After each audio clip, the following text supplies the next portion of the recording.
नमस्कार दोस्तों, आज के हमारे इस वीडियो में हम आपको 4 चिड़ियाओं की एक बहुत सुंदर कहानी सुनाने वाले हैं। एक समय की बात है, 4 चिड़ियाएं एक पेड़ पर रहती थीं। वो एक दूसरे की पक्की सहेली थीं। कार्तिक शुरू होने से पहले एक चिड़िया ने 2 औरतों को बातें करते सुना। वो औरतें कार्तिक माह के व्रत, फल और नियम की चर्चा कर रही थी। चिड़िया को सुनकर बहुत अच्छा लगा। उसने अपनी सहेलियों को कार्तिक स्नान के लिए तैयार कर लिया। अब चारों चिड़ियाएं कार्तिक माह में गंगा जी के किनारे एक पेड़ पर रहने लगी। गंगा जी में नहाती, पूजन और व्रत करती। ऐसे ही पूरा कार्तिक माह बीत गया। प्रतिपदा के दिन उन्होंने खिचड़ी बनाने के लिए घी, दाल और चावल इकट्ठे किए और खिचड़ी बनाई। फिर सब नहाने चली गईं। पहले एक चिड़िया नहाकर आई। उसे बहुत तेज भूख लगी थी। उसने खिचड़ी की भाप खा ली और सो गई। फिर दूसरी चिड़िया आई। उसे भी नहाने के बाद बहुत भूख लगी थी। उसने खिचड़ी का पानी पिया और सो गई। अब तीसरी चिड़िया आई। उसे भी अब बहुत तेज भूख लगी थी। उसने खिचड़ी खा ली और वो भी दोनों चिड़ियाओं के साथ सो गई। अब जब चौथी चिड़िया आई तो उसने देखा तीनों चिड़ियाएं सो रही हैं। उसे लगा ये तो खिचड़ी खाकर सो गई हैं। उसने खिचड़ी की खुरचन खाई और वो भी सो गई। उसी शाम देवलोक से तूफान आया और वो चारों चिड़ियाएं मर गई।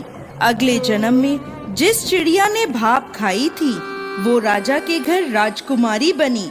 जिस चिड़िया ने खिचड़ी का पानी पिया था वो कुम्हार के घर पैदा हुई। जिस चिड़िया ने खिचड़ी खाई थी उसने ब्राह्मण के घर जन्म लिया और जिस चिड़िया ने खुरचन खाई थी वो राजा के घर हथनी बनी। कुम्हार की लड़की राजा के महल में दासी बन गई और ब्राह्मण की लड़की राजकुमारी की सहेली बनी।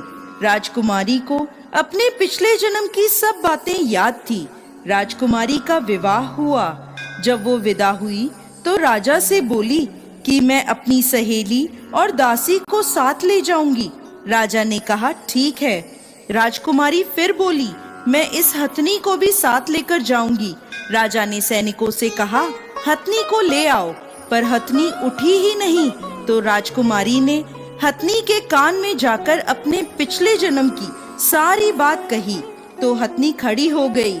ये देखकर वो राजकुमार जो राजकुमारी को ब्याहने आया था बोला तुमने इसके कान में क्या कहा कि यह तुरंत खड़ी हो गई? मुझे बताओ तुम कौन हो? राजकुमारी ने उस राजकुमार को अपने पिछले जन्म की सारी बातें बता दी। राजकुमार बोला कि कार्तिक नहाने का इतना फल होता है कि चिड़िया को मनुष्य की योनि मिल जाए, तो हम भी इस वर्ष जोड़े से कार्तिक स्नान करेंगे और खूब दान पुण्य करेंगे। राजकुमार और राजकुमारी ने जोड़े से कार्तिक स्नान किया, जिसके फलस्वरूप इस लोक के सुखों को भोगते हुए अंत में उन्हें बैकुंठ की प्राप्ति हुई। हे ठाकुर जी महाराज, जैसे राजकुमार और राजकुमारी को बैकुंठ का वास दिया, इस कहानी को कहते, सुनते और हुंकार भरते सभी पर अपनी कृपा करना। बोलिए कार्तिक महाराज की जय। सुंदर कहानी लेकर आए हैं। किसी गांव में एक साहूकार था। उसके एक बेटा और एक बहू थी। साहूकार की बहू बहुत संस्कारी, आदर्श और पतिव्रता स्त्री थी।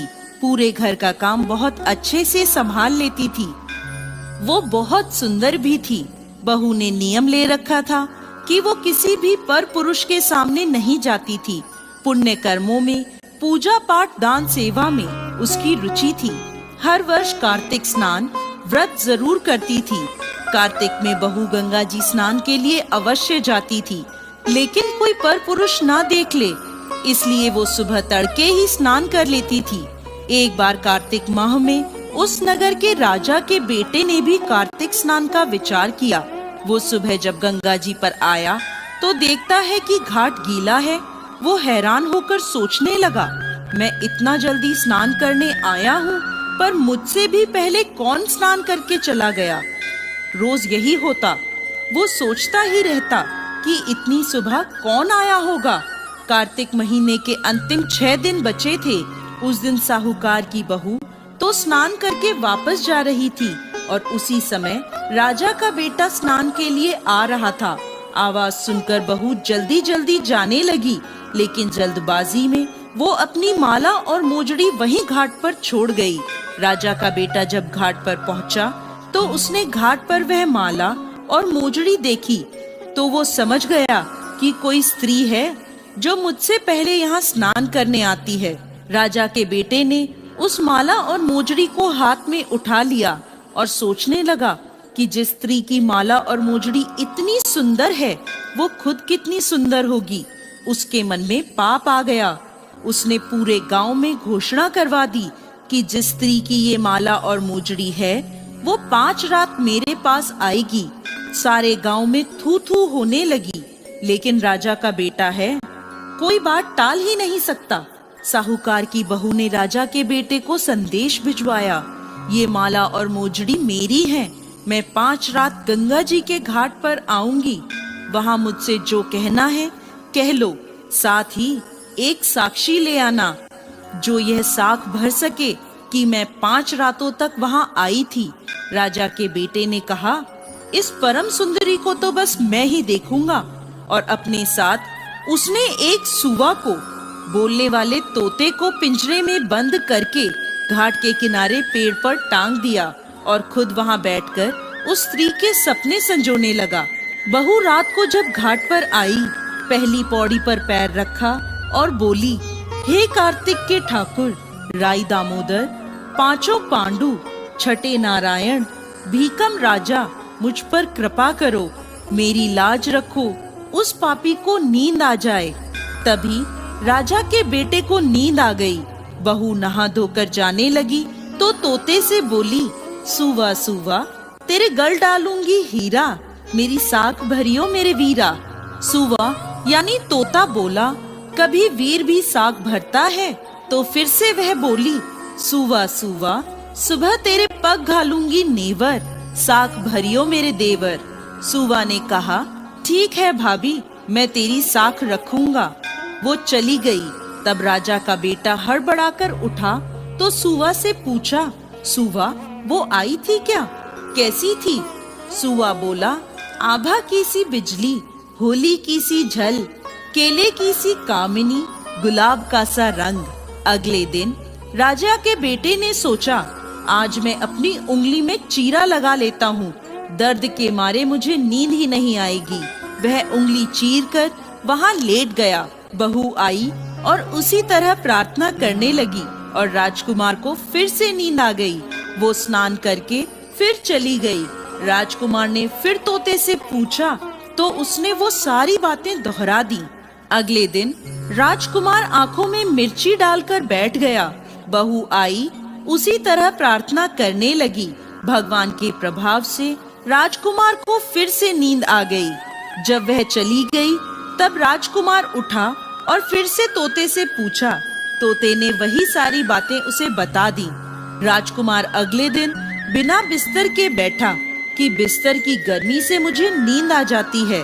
बहू आई, प्रार्थना करी, सुबह स्नान करके फिर से चली गई। राजकुमार फिर उठा, तोते से पूछा। तोते ने फिर से वही सारी बातें बता दी। अगले दिन राजकुमार अंगीठी जलाकर बैठ गया। साहूकार की बहू आई, प्रार्थना करी, भगवान 4 रातें तो निकाल दी, अब ये अंतिम रात है, इसे और निकाल दो। भगवान ने फिर उसकी बात रखी और राजकुमार को फिर से नींद आ गई। जब वह जाने लगी तो तोते से बोली, इस पापी को कह देना कि 5 रातें पूरी हो गई हैं, वो मेरी माला और मोजड़ी मेरे घर भिजवा दे। सुबह राजकुमार की आँख खुली तो तोते से पूछा, क्या वो आई थी? तोता बोला, हाँ आई थी और उसने अपनी माला और मोजड़ी मंगवाई है। ये सुनकर राजकुमार सोचने लगा कि वह तो सत की थी, तभी तो भगवान ने उसका सत रखा। कुछ दिनों बाद राजकुमार को कोढ़ हो गया। राजा ने ब्राह्मणों को बुलवाकर पूछा, मेरे बेटे का शरीर क्यों जल रहा है? उसने तो कार्तिक स्नान भी किया है। तब ब्राह्मणों ने बताया कि इसने पतिव्रता स्त्री पर बुरी नजर डाली, इसलिए ऐसा हुआ है। राजा ने जब इसका उपाय पूछा तो ब्राह्मणों ने कहा, जब ये उस साहूकार की बहू को धर्म की बहन बनाएगा और रोज उसके नहाए हुए जल से स्नान करेगा, तभी इसका ये कोढ़ ठीक हो सकता है। राजा माला और मोजड़ी लेकर साहूकार के घर गया और बोला, ये माला आपकी बहू की है, ये लो और आपकी बहू के नहाए हुए जल से मेरे बेटे को नहला दो। साहूकार बोला, महाराज, वो तो किसी पराये पुरुष का मुंह तक नहीं देखती, आप इसे इस नाली पर बिठा दीजिए। जब वो नहाएगी तब उस पानी से आपका पुत्र नहा लेगा। राजा ने ऐसा ही किया। कुछ दिनों में उसका कोढ़ ठीक हो गया। हे पंच भीखू देवता, जैसे आपने साहूकार की बहू का सत रखा, वैसे ही सभी का सत रखना। हर रोज सुबह उठकर गंगा जी में नहाने जाता और आकर गणेश भगवान की पूजा करता था। उसकी पत्नी को यह पूजा अच्छी नहीं लगती थी। वह हर रोज ब्राह्मण से कहती कि तुम सुबह सवेरे ही पूजा करने बैठ जाते हो, मैं घर का कामकाज झाड़ू बुहारी कब करूं? ब्राह्मण उसकी बात को अनसुना कर देता। एक दिन ब्राह्मण गंगा जी में नहाने गया। पीछे से उसकी पत्नी ने गणेश जी की मूर्ति को छिपा दिया। ब्राह्मण ने आकर पूछा, मेरी गणेश जी की मूर्ति कहाँ गई? तब ब्राह्मणी ने कहा, मुझे नहीं पता कि आपकी मूर्ति कहाँ है। उस दिन ब्राह्मण ने खाना नहीं खाया और कहा, मैं तो गणेश भगवान की पूजा करके ही खाना खाऊंगा। ब्राह्मणी ने उन्हें बहुत समझाया कि खाना खा लो, पर ब्राह्मण ने खाना नहीं खाया और वह रोने लग गया। दोनों को लड़ते झगड़ते देखकर गणेश जी की मूर्ति हंसने लगी। तब ब्राह्मणी ने गुस्से में आकर कहा, तुम्हारी मूर्ति वहां पड़ी है। मूर्ति के मिलने पर ब्राह्मण ने गणेश भगवान की पूजा की। उसकी पूजा से प्रसन्न होकर गणेश भगवान बोले, मेरी सेवा करते करते तुम्हें बहुत दिन हो गए, जो तुम्हें चाहिए वह मांग लो। तब ब्राह्मण ने कहा, अन्न मांगू, धन मांगू, जितना दुनिया में सुख है सारा मांगू। तब गणेश भगवान ने ब्राह्मण को धन धान्य और सारा सुख प्रदान किया।